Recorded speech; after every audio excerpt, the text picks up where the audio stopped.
Evening, everyone. How are you doing this evening? This is the fifth lesson in this Anabaptist history, or as I like to call it, the history of believer baptizers in Europe, 1500 to 1650. And on the schedule, the lesson this evening was going to be on the Hutterites, and it is. But I have reframed it a bit because I want to actually look at community of goods from the Swiss Brethren to Jacob Hutter, and only covering a 10-year period. I think I might revise my outline a little bit and do some changing later and have one of the other lessons actually look at the Hutterites from 1536 to 1650. But I want to look at community of goods because it's a bigger subject than just the Hutterites. The Hutterites feel as though they have copyrighted the term community of goods, and that it means a particular thing. But as I think we'll see this evening, many Anabaptist groups, almost all Anabaptist groups in the early years, now not so much the Dutch Mennonites and so on, but most Anabaptist groups in the early years talked about community of goods. But what did they mean by that? That's what I want to look at. Okay? So, first of all, we're looking at the historical context of the Anabaptist understandings of community of goods. We need to look at what historians of the Reformation refer to as communal reformations. Now, a lot of the Protestant Reformation and the Catholic Counter-Reformation that began in the 1740s were top-down kind of reformations. They were led by persons in power, whether they were spiritual, powerful, or whether they were politically powerful. But there was another attempt at reformation that was more grassroots, and that came from local communities and involved ordinary people, normally peasants and artisans. And this was provoked or came about because you remember we talked about the Bible being translated into German, particularly, first of all, starting with the New Testament. More of the ordinary people, not majority by any means, were literate in their own language, but enough of them were that they could be reading the New Testament and then, of course, later on the Old Testament. But the period we're looking at here, it's still pretty much just the New Testament, starting with Martin Luther's New Testament in German in September of 1522. And as these ordinary people read the New Testament, they gave it kind of their own reading. They didn't necessarily take for granted what the clergy were saying, what Luther was saying, what other religious leaders were saying, and so on. But as one of the things that they noticed as they read the New Testament, it seemed to talk about a community or a society where things were equal, where things were fair and just, and so on. And they had this idea that society, which in many of their frame of minds, they would still thought of it as it being a Christian society, should really be more patterned after what the New Testament was talking about. And so this created, the result of this was, again, what historians refer to as communal reformations, because they have their origins in communities, in local towns and villages, and so on. And it's a grassroots desire for a more equitable social order based on the gospel, with authority vested in the local community rather than in some faraway prince. Okay? Thomas Munzer, who we have referred to earlier, was an example of this. He was in himself a learned person. He was a clergyman, but there are some of these clergy and learned people who really kind of identify with the common man and champion the common man, and Thomas Munzer was one of those. And, of course, he had these apocalyptic, eschatological understanding that God was going to restore his kingdom, and what we need to do was to kind of get that moving. But so he was anticipating a restoration of the kingdom of God with the common man on equal footing with the Lord's. That's in Thuringia, in Saxony, in Swabia, and those areas, and so on, in the area east of the Rhineland. But in Tyrol, which is an area controlled by the Habsburgs, the Austrian Habsburgs, Michael Geismar was doing a similar kind of thing, and he actually came up with what he called a territorial order, and that he drew up in 1526, and it described what this, in his mind, was this ideal community. And one of the things that he mentioned was that overseers should be appointed to see that the poor and sick received the aid that they needed. So there was a sense of an equitable distribution of physical needs here. Now, his territorial order included more than that. One of the things that's interesting is that some of the participants in these communal reformations, which, by the way, did not succeed, all right, later became Anabaptists and carried with them this desire for an equitable social order, but this time not in society as a whole, but in voluntary gathered communities of baptized believers. Hans Hut is an example of that. So in a sense, somebody like Hut, who is a follower of Münzer, he has this idea that God is going to kind of upset everything and establish his order here in the earth. And he never entirely gave up on that, all right? But they're moving away from that kind of grand idea to a much more, in a sense, humble idea, an idea focused on a gathered voluntary community. And so that's when if you look at Geismar, if you look at Münzer and so on, those all are quite open to the fact of using force and violence to implement their programs. Interesting enough, the princes, the rulers connected, when Anabaptists began talking about community of goods, they connected that with the earlier peasant demands, and they ruthlessly put down both of them. All right? Now, let's look, however, at a very early document. I think you remember we talked earlier about Schleitheim and the 7 articles of Schleitheim, 1527. In the archives of the canton of Bern, in the city of Bern, there is a handwritten copy of the Schleitheim articles. And alongside of that, in the same hand, is a congregational order. And it has a number of points. And it basically has to do with the nuts and bolts of how to run a congregation. Talks about what you should do for worship. It talks about meals for worship. It talks about how often you should celebrate the Lord's Supper, everything like that.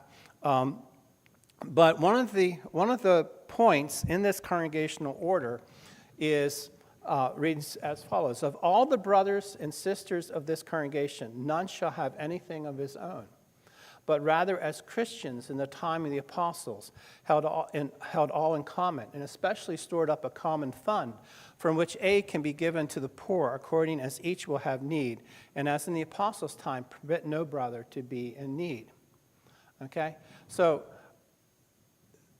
there's no date with this document. We know Schleitheim is 1527. Various historians have tried to date this. Some put it at 1529. Some put it earlier. More recently, in the last 20 years, Werner Packel, he unfortunately died about 5 years ago. He was a very, very capable historian. But he dates it actually to 1525 and identifies it as coming from the Zolliken congregation. And he bases that on Kessler's description of the Zolliken believers. Zolliken was the first organized believers congregation there in Switzerland, within days of the first baptisms in January. Some of those people went over there, and in fact, the person who had been the pastor there had been at the first baptism. He came over, baptized about 90 people in that village, organized a congregation, and within a week, within about 10 to 10 days, he had to get out of there, and so on. And the congregation did not last that long. But this is Kessler's description of this first congregation. Most of Zollikow was rebaptized and held that they were the true Christian church. They also undertook, like the early Christians, to practice community of temporal goods, as can be read in the Acts of the Apostles, broke the locks off their doors, chests and cellars, and ate food and drink in good fellowship without discrimination. But as in the time of the apostles, it did not last long. Now, Kessler, of course, is he's a reformer in St. Gallen. He's a contemporary of Zwingli and Bullinger and so on. And he kept sort of a diary or a chronicle of events and so on. And this description comes from that. He's not a person who is favorable toward believers' baptism by any means, but he is an important source. And this points to the fact that right there from the very beginning at Zollikow, that they believed they were implementing Acts 2 and 4. Often with these documents, Acts 2 and 4 are cited, where they say, the believers considered nothing to be their own, but they held all things in common. That's where we get the idea of community of goods. But what did they mean by that? Did that mean that they didn't live in their own houses, they didn't own their own houses? Does that mean that private property was eliminated and so on? It does not mean that. Okay? Later on, as the Hutterites came on, when they began to look at Acts 2 and 4, they gave their particular interpretation and said, this is what it means, and everybody else has let them do that, which I think is a big mistake. And it misses the point that from the very beginning, there was a concern among the early Anabaptists about community of goods, where you did not consider what you had as being your own, but you looked around you, you looked at the community, you saw where the needs were, and you freely, in a sense, divested yourself of your extra stuff and gave that over to what we would later call deacons and so on. Sometimes they were called servants of needs or servants of temporal needs and so on, for them to distribute in the community wherever it was needed. And the point I want to make here is it was voluntary. Okay, it was voluntary, but it did happen. And one of the other things that goes along with this is that particularly among the early Swiss brethren, they thought that a person should earn their living by their own labor and by their own work. They weren't opposed to people owning their own house, owning a farm, having that kind of capital or anything like that to help them do that. But they were concerned about people having more capital than what that was necessary. And they were opposed to adding farm to farm and place to place and land to land and so on. And the other thing it meant is that they refused to invest. Now, what do we mean by invest? Well, back in the 16th century, the way you invested was you bought property and you rented it out.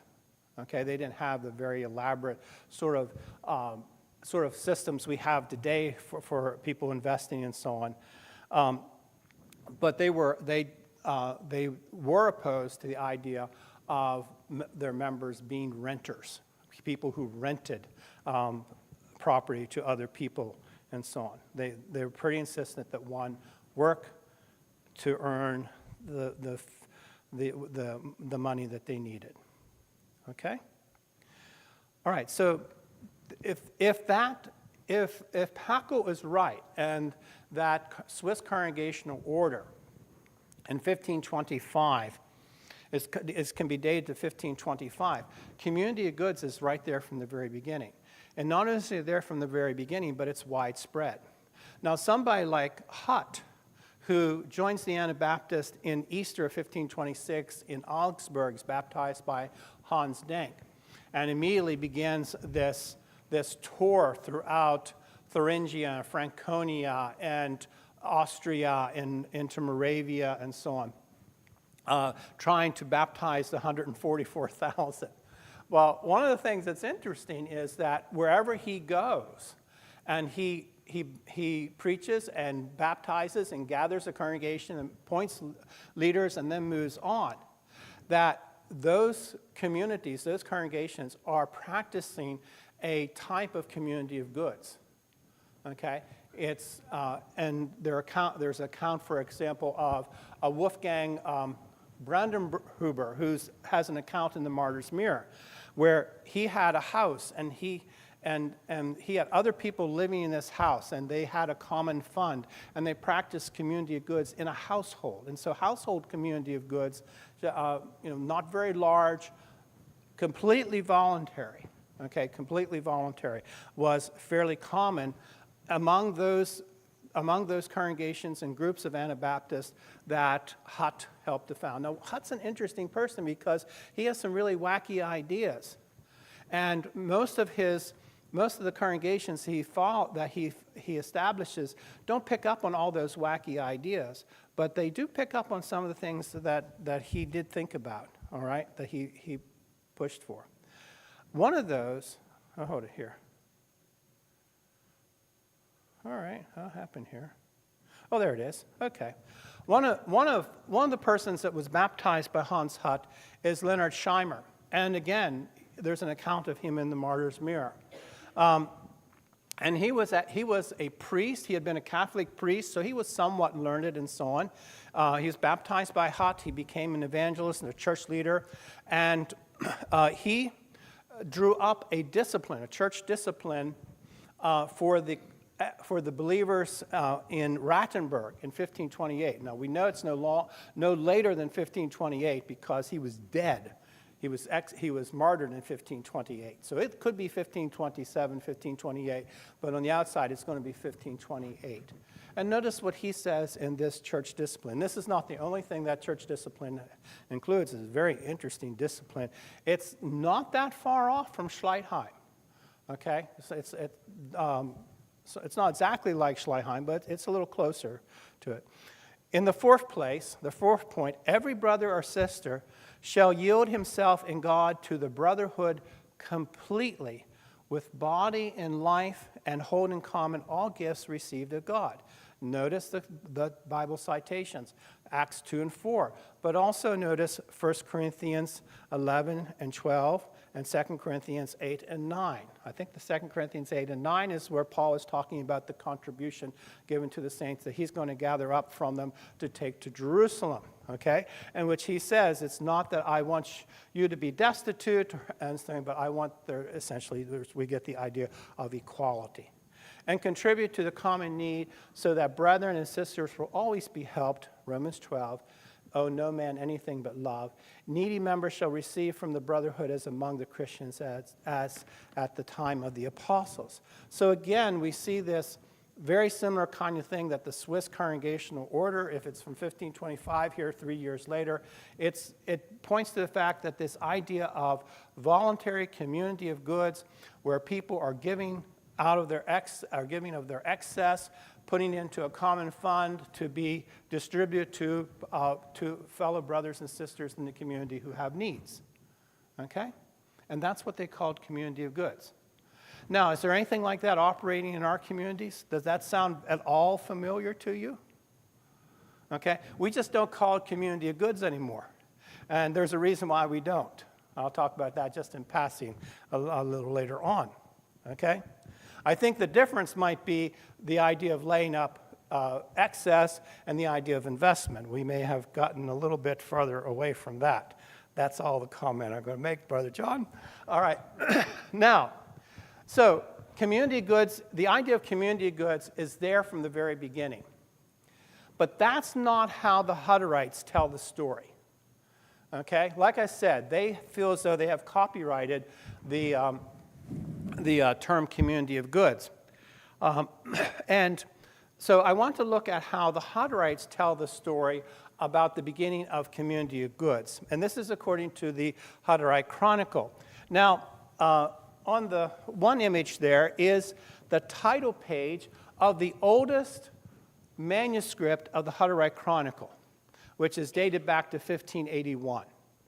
Okay? And it is currently in a Hutterite colony out in the western part of the United States. Okay? And that's the title page from it.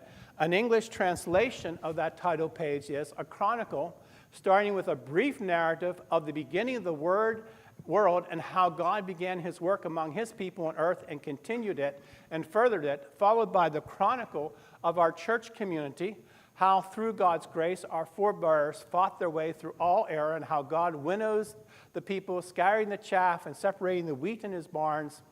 He gathered united flock from among all the peoples of the German lands. Further, how God has now reestablished his work in this last age of the world. Okay, so there's still some echoes of some apocalyptic ideas there. Followed by the severe persecution, suffering, and cross borne by the church. Great numbers were executed. About some particular account is given of the trials they were subject to and of their manly courage. All this, as well as other matters that have happened in the church, have been recounted briefly so that the Lord's wonderful work may be remembered and taken to heart. Okay? And so one of the things about the Hutterites is that there is more stuff that they produced that is still around than almost any other Anabaptist group. All right? This Chronicle book is just part of it, tip of the iceberg, and not necessarily. That's a pretty big tip, but there's lots. There are letters, lots of letters. There are lots of hymns. There are other theological writings and confessions of faith and stuff like that. And so people like to work on the early Hutterites because there's so much stuff there to work with. Okay, and in fact, the Chronicle in its early years, and like from 15, I mean, it's where we have the only count we know of the first baptisms in January 21st, 1525. Okay, because it's recorded in the Hutterite Chronicle. Okay, and so it refers to Anabaptists in Switzerland, in the Rhineland, in southeast Germany, and in Austria, and Moravia. Okay, before the founding of the Hutterite communities in Moravia. Okay, and it gives, not surprisingly, its own Hutterite slant on all that. Okay, and so it kind of claims all these other folks as being Hutterite, in a sense, who aren't really quite yet Hutterite. Now, some of them do become Hutterites. Okay? This chronicle has been published in German, in the original German, the Alte Chroniker, the Hutterischen Brüder, and you can look at this later on. But thankfully, for those of us who are linguistically challenged, it has also been published, it has been translated and published into English, the Chronicle of the Hutterite Brethren. It's very handy. It's good reading, actually, too. It's very interesting. Okay? In a sense, the Chronicle is to the Hutterites what the Martyr's Mirror is to us. Okay? In a sense. All right? Now, but the Chronicle gives us the Hutterite understanding of community of good, how community of goods started. All right? It's not in 1525 necessarily. All right? It's in 1528. Okay? Now remember we talked about Balthasar Hubmaier. And in 1526 he has to leave Walshut because the Austrian authorities are hot on his heels. He goes to Moravia, to the town of Nikolsburg, and he's there for about 2 years, not quite 2 years, before he's finally arrested, taken to Vienna, questioned, tortured, and burnt at the stake. All right? But once Anabaptists understand that Nikolsburg is the place where it's a refuge, hundreds of people come and they kind of overwhelmed the town.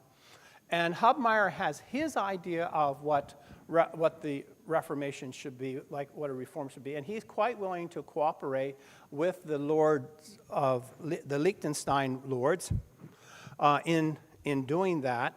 And so he's talking about this curious thing of a quasi-territorial Anabaptist church. Now, he didn't live long enough. This was tried, but he never was around long enough to see it done, and it actually came to an end. But we have other Anabaptists coming, so he has no problem bearing the sword. In fact, he wrote a booklet about defending the right of a Christian to bear the sword. Okay? But there are a whole bunch of other believers who move into Nikolsburg because it is a place of refuge, and they don't necessarily agree with that. Hans Hut comes by in 1527. Now, Hans Hut is a very curious duck, okay, because he is what one might refer to as a provisional pacifist, all right? He believes that the believers should not take up arms, they should not participate in government or anything like that, and that they need to wait until Christ returns, and when Christ returns, they will be involved in the judgment, which means making heads roll, okay? But there were other Anabaptists who primarily coming from Switzerland and from the Rhineland, who were influenced by Swiss Anabaptism, probably by Schleierheimian ideas, and they don't believe that one should bear the sword. Now, and now Hutt and Hubmaier don't have an argument. Hutt has to leave, but there is still a pretty good-sized group. It's a minority, a pretty good-sized group of about 200 adults in Nikolsburg who are referred to as Stabler, which means staff bearers as opposed to sword bearers. Okay, and they are led by a man by the name of Jacob Weidemann, sometimes referred to as One-Eyed Jacob. I guess he didn't have one eye. Okay? This is how the Hutterite Chronicle describes the situation at Nikolsburg there in 1528. As we have just explained, the number of people in Nikolsburg kept growing, and the majority joined Jacob Weidemann and Philip Jaeger. So, supported by his assistants and relatives, Hans Spittelmeyer, in a public sermon at Nikolsburg, forbade his people to have anything to do with Jacob Weidemann's people. Now, Hans Spittelmeyer was Hubmaier's successor there in Nikolsburg. Okay, so he is a sword-bearing Anabaptist as opposed to Jacob Weidemann, who is a staff-bearing or a non-resistant Anabaptists. They should ignore them because they are forming a separate group. So we get this sense that the two groups are parting ways. All those who followed Jacob Weidemann were called the small group, or the Stabler, the staff bearers, but those at Nikolsburg retained the sword and were therefore called the Schwertler, sword bearers. As a result, Lord Leonard von Liechtenstein summoned Jacob Weidemann, Philip Jaeger, and other servants and stewards as he had done before. He ordered them to pack up and vacate his land because they were setting up a separate church. So they offered their goods for sale. Some they were sold, others they left behind, and they all moved away. About 200 people, not counting children, from Nikolsburg and Pergen and the surrounding areas gathered outside the town of Nikolsburg. Out of sympathy, a number of people came from the city to see them and wept with them, but others argued with them. They started on their way and encamped in a deserted village between Danowitz and Muscha and stayed there for a day and a night. They took counsel together in the Lord because of their immediate need and distress and appointed servants for temporal affairs. Okay, friends, Inzinger from Laban and Styria, and Jacob Mendel, who had been a treasurer to Lord van Liechtenstein in Nikolsburg, along with Tommen Arbeiter and Urban Bader to help them. Now, the next phrase is very important to Hutterites. These men then spread out a cloak in front of the people, and each one laid his possessions on it with a willing heart, without being forced, so that the needy might be supported in accordance with the teachings of the prophets and the apostles. And Hutterites would say, this is the beginning of community of goods. There, in that, outside of Nikolsburg, between Danowitz and Musha, where the Weidemann group pooled their resources. Now, actually, what is being described here is not that much different, really, than what the Swiss Congregational Order says, what Scheimer's church discipline says, and so on. But the Hutterite reading of this event is that this is when their form of community of goods came into being. All right? It's not quite that simple. All right. Now, looking at early Anabaptist community, this is looking at Moravia. You'll see down here in the corner, down here in the bottom, is this working? No, it's not. You'll see Nikolsburg. I have 4 places underlined in blue. Nikolsburg is down there in the southern part of Moravia. Weidemann's group goes up to Austerlitz, okay? And there they are able to, they find the noblemen at Austerlitz who are willing to take them in, give them land, give them houses and so on, and they establish a community there. So it's like I said, it's about 200 adults. But once Austerlitz is established, again, like Nikolsburg had been the place to go, the place of refuge. But once the Weidemann group is kicked out, Nikolsburg becomes less a place of going to, all right? And so all of a sudden, they're all heading toward Austerlitz. And within a couple years, there's like the community is like 600 adults. It's gotten really big. They actually had to divide it into 3 locations and appoint leaders for each and so on like that. All right? And they are practicing a more thoroughgoing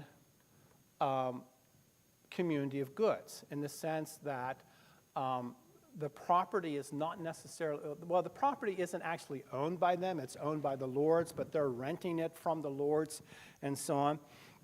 And they are doing some production together and so on. But the community of goods is still somewhat voluntary. It's not necessarily that you just hand everything over to the community and you have nothing of your own. All right? It's still kind of a voluntary sort of practice. Now, okay. That's in 1528, all right?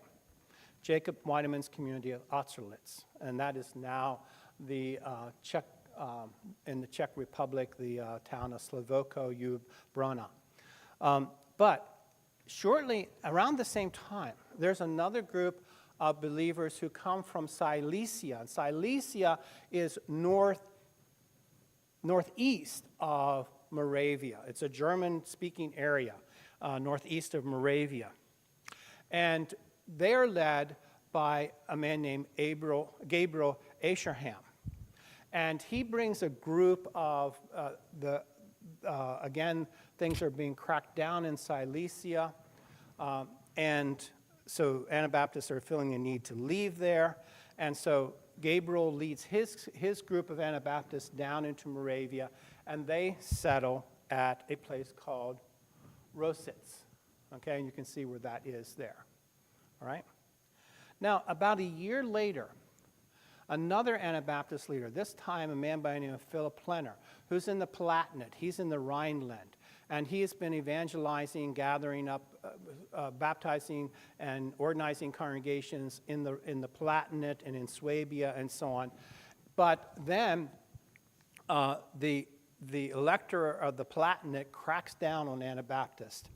And the Martyr's Mirror gives this account of 400, is it 400, I think, yeah, 400 or so Anabaptists who were captured and killed within a very, very short period of time. So Philip Plenner leads his group, his folks out of the Rhineland and head to Moravia, again for refuge. Now, why Moravia? Why Moravia? Why are they all going to Moravia? Well, Moravia is one of the areas where in the 15th century, in the 1400s, the Hussites arose, and they opposed the Roman Catholic Church. And it was a general movement. It included not only ordinary people, but also the leaders and the political leaders, the religious leaders, and so on. And they actually set up their own church, okay, the Bohemian Brethren, sometimes referred to as Hussites. Moravia was one of the areas in which Ferdinand, the Archduke of Austria, was also the ruler of. But unlike in Austria, where he had pretty good control, particularly of Upper and Lower Austria, not so much of the Tyrol, but Upper and Lower Austria, there in Moravia, in Moravia and also in Bohemia, those two areas that he was lord of, he had to take into account the nobility who had their own, who were often very powerful, and he had to, in a sense, he had to persuade them to cooperate with him. He couldn't just tell them what to do, all right? And so the Hussites, these Hussite, Moravian, and Bohemian nobles aren't that thrilled about Roman Catholicism to start with, okay? The other thing is that they're looking at the economic benefit of these refugees. I mean, it's very nice to have people come in and be productive subjects and contributors to their communities in economic ways.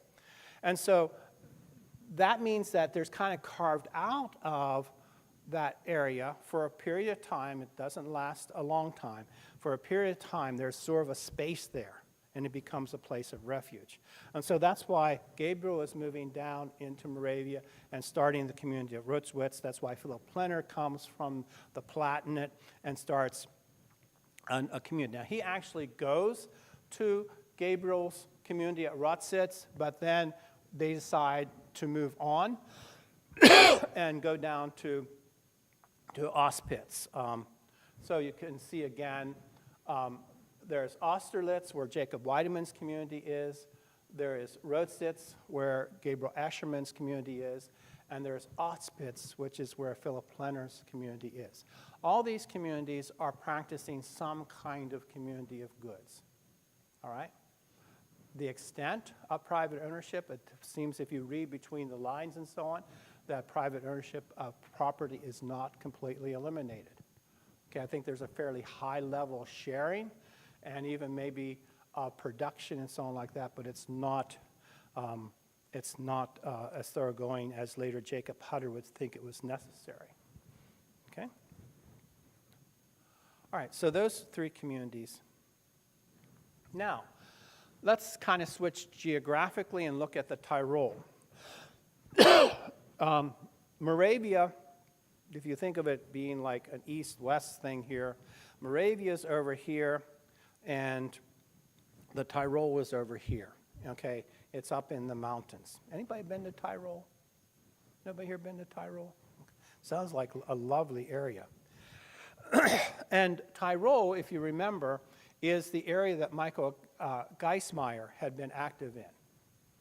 And the Tyrolean situation was not the greatest.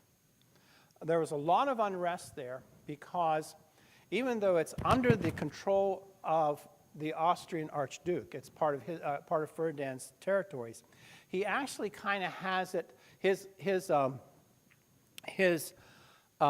grandfather, Maximilian I, actually gave direct control to a large part of it, not all of it, but a large part of it, to his one illegitimate son who was a bishop, okay?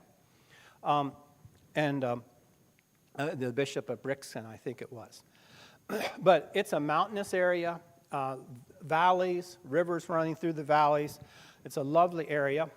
Leonard Scheimer is at Rattenberg, which is up in that kind of finger sticking up there, a city in the Inn Valley. And in 1527, 1528, and that, of course, is where he's captured and executed. George Blaurock, okay? The George Blaurock there in Zurich in 1525, okay? he is in the Tyrol evangelizing, preaching, baptizing, gathering congregations in 1527. It goes back to Switzerland in 1528, maybe because he wanted to participate, or maybe it was getting too hot for him. He wanted to participate in the disputation at Bern. But he's back in the Tyrol in 1529. He's captured and he's martyred at Clausen, a town there in the, let me see, where is Clausen here? It's actually down in the Age, or in what's called Etchland Valley, down in the farther south there. And that is a picture of Clausen, the town of Clausen currently, and up on the top is the castle. All right, and that's a church. Actually, the castle is right there where he was held, and he was executed there by burning at the stake.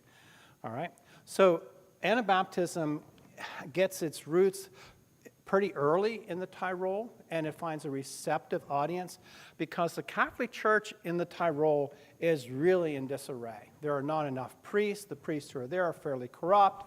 The people don't have much respect for it. They're also reading, there's Lutheran and Reformed Protestant literature circulating. There are Bibles circulating around. And of course, we have these Anabaptists who are coming in, preaching, and baptizing, organizing congregations. One of the persons who was converted, and we don't exactly know who baptized Jacob Hutter, but Jacob Hutter lived in the Puser Valley. Now I'll go back here in my map here, and okay, here we are. The Puser Valley is this area kind of toward the middle of the eastern part of Tyrol. You can see it, if you can see it there, it's labeled. He's from the Puser Valley, and many of the persons who converted to Anabaptism came from the Puser Valley, and they were tough people. I think living in that area, you were just tough to start out with, but they were tough people. Jacob Hutter was a hat maker. That's where his name comes from. It's actually an occupational name. All right, he was from the Puser Valley, and he had been listening to. Before some Anabaptists were there were actually some evangelical or Protestant preachers circulating around, and they were just in as dangerous a situation as an Anabaptist was. And it seems that he did engage with some of them, he did interact with some of them, and it got a little hot, and so he moved out of the area for a short period of time, went further north, and while he was away, he did something very unusual. He bought a German New Testament, and he started reading it. Well, when he comes back into the Puser Valley in 1528, he's finding that many of the people that he had kind of connected with, associated with, who were interested in the evangelical Reformed message had become Anabaptist. Okay, and so he became an Anabaptist. He was baptized and joined the believers in 1528. And he soon became a very important leader. He was a strong-willed, very determined individual, okay? He was a very strong leader. And, but the Austrian authorities recognized that Hutter and his co-worker, George Zonring, were the principal leaders of the Anabaptists in Tyrol, and they put prices on their head. They did everything they could to try to capture these two men. George Zonring did finally get captured, and so did Hutter, but it took them a while. I mean, they would do really sneaky things. They would actually pay persons to act as informants, to go to the meetings, to these Anabaptist meetings, which are often held out in the woods or up in the mountains somewhere, okay, and pose as persons who wanted to hear the message or be converted or whatever. In fact, there was even one informant who got permission to get rebaptized by the authorities so he could pull off the ruse and so on. All right? And so Hutter and Zonring and some other leaders were moving throughout the Tyrol, preaching under the cover of darkness, preaching in hidden places, baptizing, organizing congregations, and interesting enough, implementing a form of community of goods. Okay? Now, they weren't all piled together in a colony or anything like that, but they did have this idea that just like the Swiss congregational order, just like Scheimer's discipline, and so on described, and I think somewhat even like what the Hutterite Chronicle describes of the Jacob Weidemann group, all right? It's having a common fund, contributing to a common fund that was to be used for the needs of the community. In 1529, Hutter traveled to Moravia to visit the Austerlitz community. And of course, this is a community where there is some level of toleration, and so the community is out in the open. They're able to practice probably a more thoroughgoing form of community of goods. And he is very impressed by this. He unites with them, and he goes back to the Tyrol. And between 1529 and 1536, he sends group after group of converts from the Tyrol, because it's not safe to be there, okay? It's not safe. And sends them to Moravia, to the Austerlitz, and then later to the Auspitz community. Hutter is captured, tortured, and executed at Innsbruck. The illustration there is a drawing or a painting of Innsbruck in the later part of the 16th century. On March 1536, he was actually captured in January. They did their utmost. They tortured him. They sent one of their top theologians to try to argue him out of it, and he would not have any of it. He remained very steadfast. And so finally, after 3 months of that, they burned him at the stake in Innsbruck. Innsbruck was the capital of the Tyrol, okay, of that particular region. And his wife, Catherine, who he had baptized in 1533, okay, they hadn't been married very long. She was captured in 1538 and also executed, all right? Now, 1531, at Austerlitz, there's a dispute. You know, people have this funny idea, and anybody who has read a little bit of history knows it's not so, but people have this funny idea that if we just had more zeal and more love and we were more whatever, that we wouldn't have all these arguments and disputes and, you know, splits and everything like that. Well, I have news for you. Huh? Oh, if we were persecuted, yes. If we were persecuted, we would not be. Well, it's just not that's just not the case, folks. It just doesn't work that way. People find things to disagree with, all right?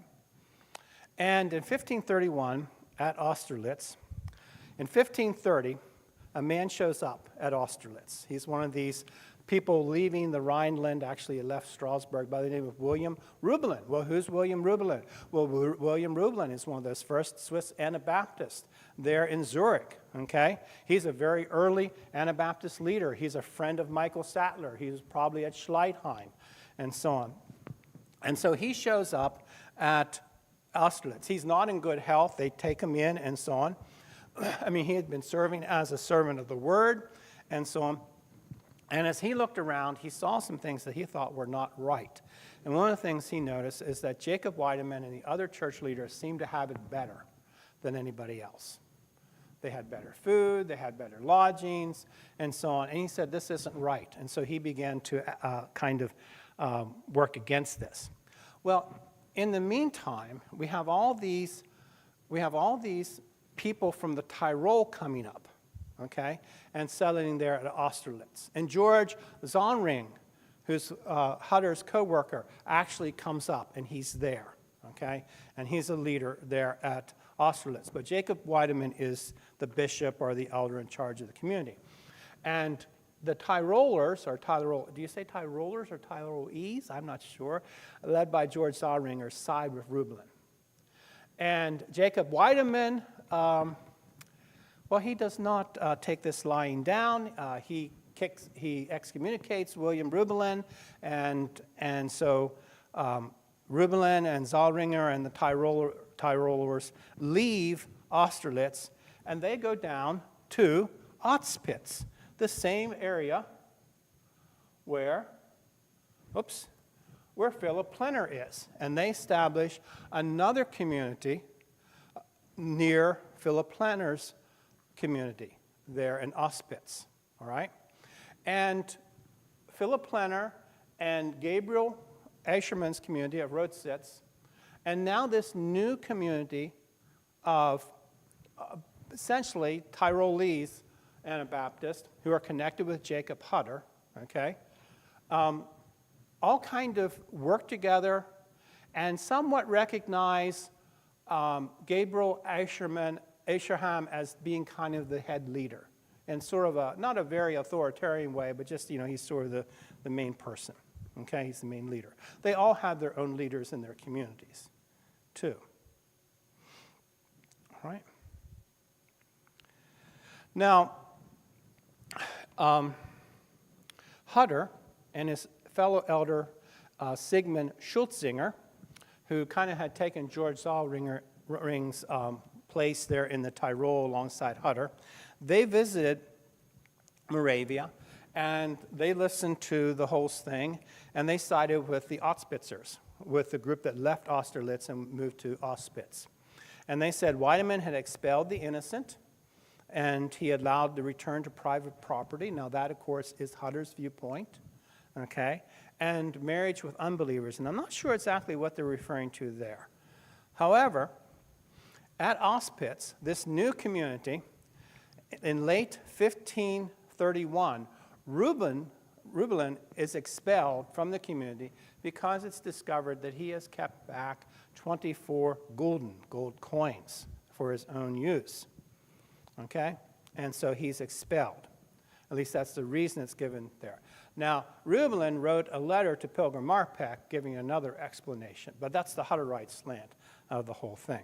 All right? And George Zollring is appointed elder of Auspitz. And like I said, they cooperate with the Philipite and Gabrielite communities at Rotswitz and Auspitz, with Gabriel Asherham recognized as the overall bishop. Okay, problem settled, all right?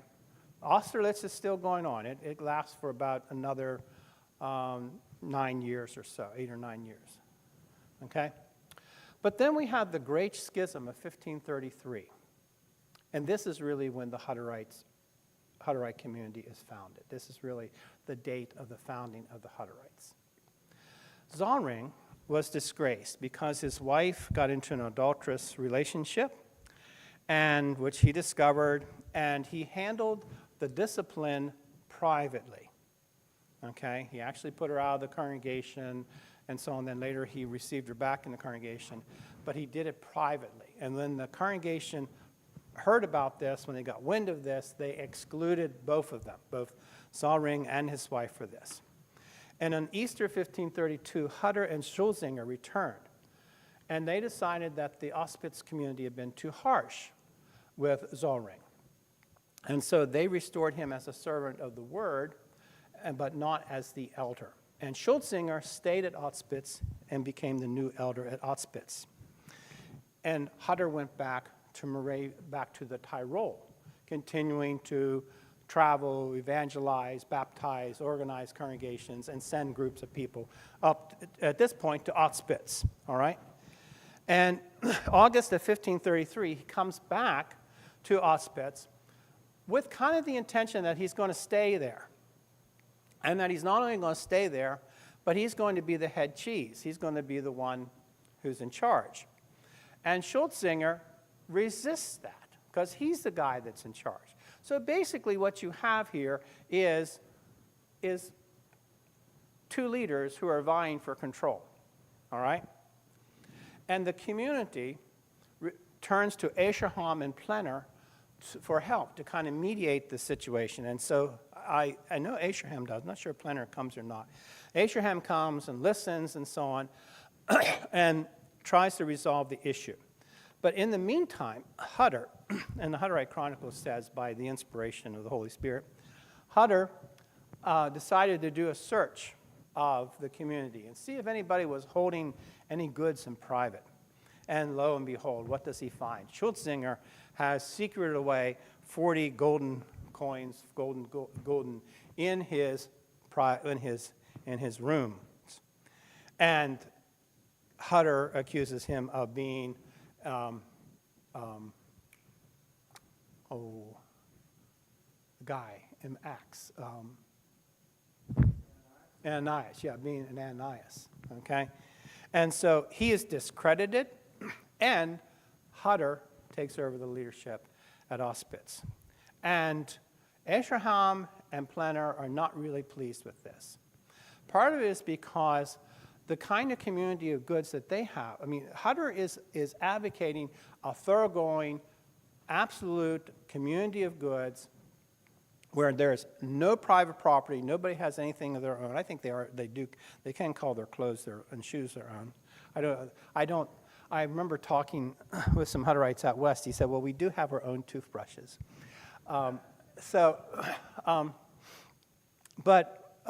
He broke with the Gabrielites and Philippites. That's why this is sometimes called the Great Schism. And it's total community of goods. And that means that only the initial commitment to the community was voluntary. After that, there's no voluntary. And it becomes a much more highly regulated, highly controlled community. All right? And again, to the Hutterites, that's what they understand to be community of goods. And they have copyrighted the thing.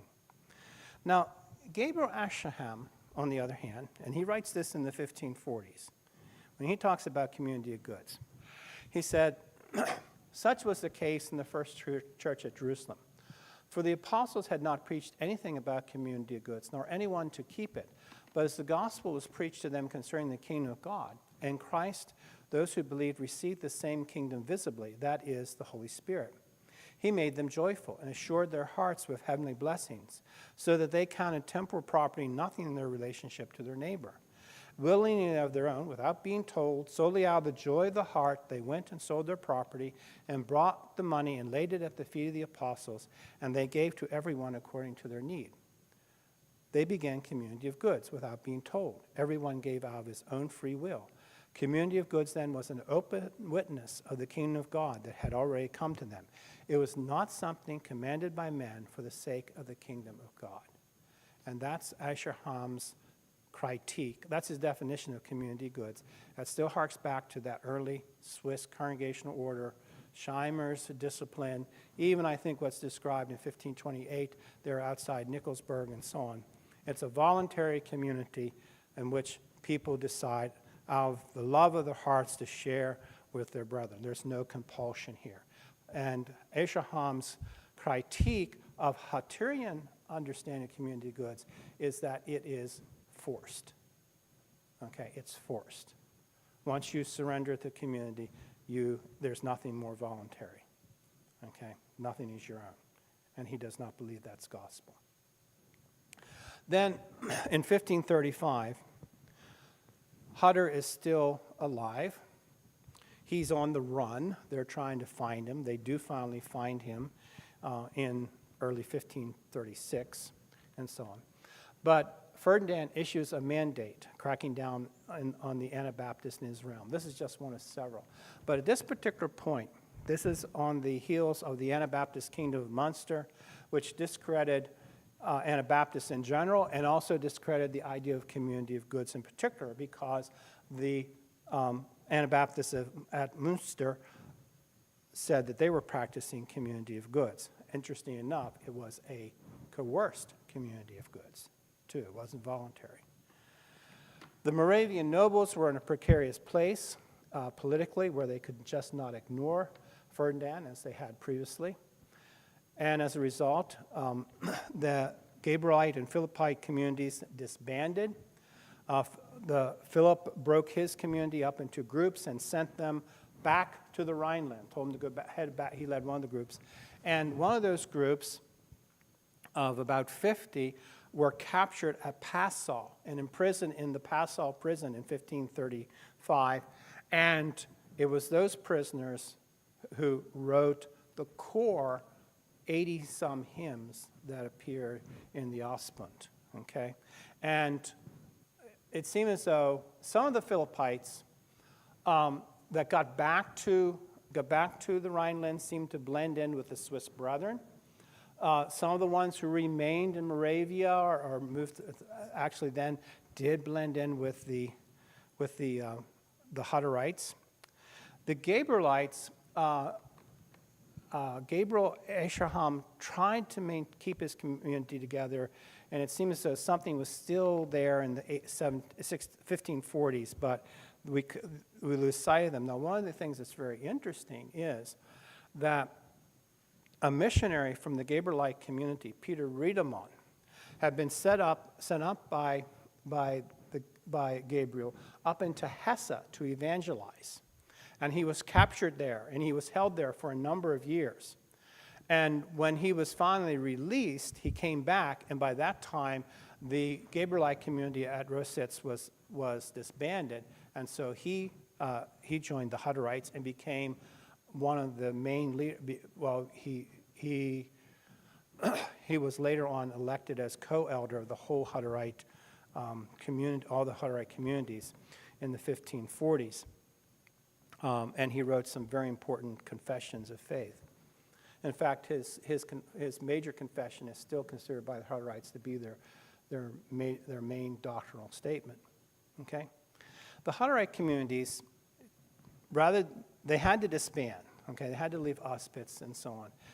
But rather than they did disperse, but they divided into smaller units. They tried to find refuge. Some of them went into Bohemia and so on. Some of them found some places where they kind of keep their heads down and so on. And some of the Moravian nobles told them, I said, just kind of keep your heads down. A couple years, this might be over, and you can come back. And that is kind of what happened. And so the Hutterites, the Philippites and the Gabrielites sort of disappear, okay, as distinct communities, but the Hutterites remain. Okay, that takes us up to, that's a picture from the 1580s of a Hutterite family at a Bruderhof in, I'm not sure if it's in Moravia or Bohemia. It might be Hungary by this time, okay? Any questions? Yes. Right. Where does the goods come from? I see mountains, I don't see any farms, I don't see any factories, where does the goods come from? Well, you mean in a Hutterite community? Oh, they're producing stuff. Oh, well, see, Moravia is not a mountainous area like the Alps. They weren't doing this in the Tyrol. Okay, because, first of all, they couldn't because persecution was so severe. They really had to be kind of anonymous, okay? But when they get to Moravia and then later to Bohemia and they eventually get into Hungary, I mean, they kind of move along over the centuries until finally they go to the Ukraine and then eventually come to North America, okay? And one thing that's interesting is that there are periods of time, sometimes rather long periods of time, where they are not practicing community of goods. Okay, they sort of still have a community, but they're not practicing community of goods. And when we talk about Hutterite community of goods, it's community of production, where the production is done on a community-wide basis, and then the distribution is done on a community-wide basis. Okay. Right. See, okay, well, with them, I mean, if you're doing a Swiss kind of understanding of community of goods, I mean, people have their own jobs, their own livelihoods, their own farms, and they're making a living. They create some, perhaps extra wealth, and then that extra wealth goes into a common fund with the congregation, and then it's distributed, okay? In a sense, it's a much more flexible, kind of low-key, not quite so noticeable sort of community of goods. The Hutterites are very noticeable when they start practicing community of goods because they have big communities of several hundred people living kind of all on top of each other, all right? Yeah, so that's the difference. And like I said, particularly as the 16th and the 17th century go on, it becomes a very highly regulated community where there are rules for Teamsters, there are rules for school teachers, there are rules for seamstress, there are rules for all kinds of artisans. There's, it's just one kind of list of rules for each, for occupations and stuff like that. I mean, it's a very highly regulated community, and it always was very much a system. I mean, Jacob Hutter was a fairly authoritarian, call the shots kind of person, and that model of leadership was pretty well how it was. And if you're going to, I mean, my opinion is if you're going to practice that kind of community of goods, you have to have a rather highly regulated community with some key persons saying this is what's happening.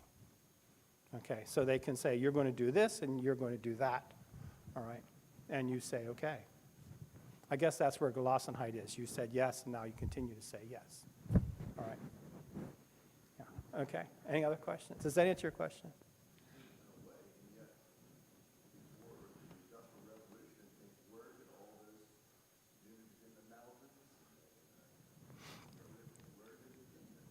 Well, I mean, it was very much local, okay? I mean, they raised the sheep, or they grew the linen, and, you know, they spun it into thread, and they wove it on hand looms to make clothing. There were blacksmiths, there were artisans who were doing, it was a very small scale production, okay? Now, one of the interesting things about the Tyrol is it was a mining region. There were mines there, silver mines, I think copper mines, and so on. And Anabaptism was very popular among the miners. So it was. And that was a larger scale of production. So it was. Anything else? Yes, Meyer. You said toward the beginning, I think in the context of this, Swiss Brother had the right of community goods and memories took it a different direction. You said that was too bad. And could you clarify? Oh, I think maybe what I mentioned is that the Swiss Brethren stopped using community of goods, and I forgot to pick up on using the term community of goods. The reason they stopped using the term community of goods is because of Münster and the Anabaptist kingdom of Münster, which claimed to be community of goods. And so if you start talking about community of goods, in the popular imagination, that means Münster, and they did not want to be associated with that, so they stopped using that language of community of goods. Okay. Is that what you're talking about, or are you thinking about something else? It could be. I was wondering if you could clarify what's too bad. I think Edsel mentioned that the Hutterites took it to this, and nobody stopped it from. Yeah, like I said, the Hutterites co-opted the term. I mean, they copyrighted the term community of goods. And I think personally we shouldn't let them just say, well, we know what community of goods is. Because many of the early Anabaptists had a different understanding of community of goods. And I would say the Swiss Brethren, even though they no longer used the term, they pretty much continued to do the same thing they had done before. Okay. Doesn't James Stayer say that the community of goods sort of morphed into what he would and we would practice a mutual aid? Well, it does morph into that if you do not have limitations on the size of production and kind of an understanding that you don't make a living by investments, and also charging usury, okay, charging interest. That was another thing that I forgot to mention. That was another thing the early Anabaptists were against, was charging interest. James Stayer makes a very strong statement that I remember reading it, that they would know, the early Anabaptists would no more have tolerated a renter or an investor Right. as a member, as they would no more tolerate him than they would a soldier. Yes, that's right. Mm-hmm. Yeah, That was just as promoted. Right. As being a Yeah, that's right. Yeah, and I would say that mindset, to some degree, continued on for quite a while. I think probably maybe in the 19th century, it began to shift a bit. And, now a lot of Mennonites don't have any problem with investing money. Well, the whole idea of usury is not an issue anymore. No, I guess it's not. Even though Jesus said, lend helping for nothing. Yeah. There are a few groups that don't allow the charging of interest. Yeah. It was kind of interesting to read my Pennsylvania Uh-huh, book on the subject of usury. uh-huh. They tried to say charging too much interest. Yeah. Well, I mean, I think that's the idea that came along, was too much interest. But early on, it was interest, period. Yeah. Mhm. Yeah. Okay. Any other questions or any other thoughts? All right. Well, thank you for your attention. Appreciate your coming out. If you want to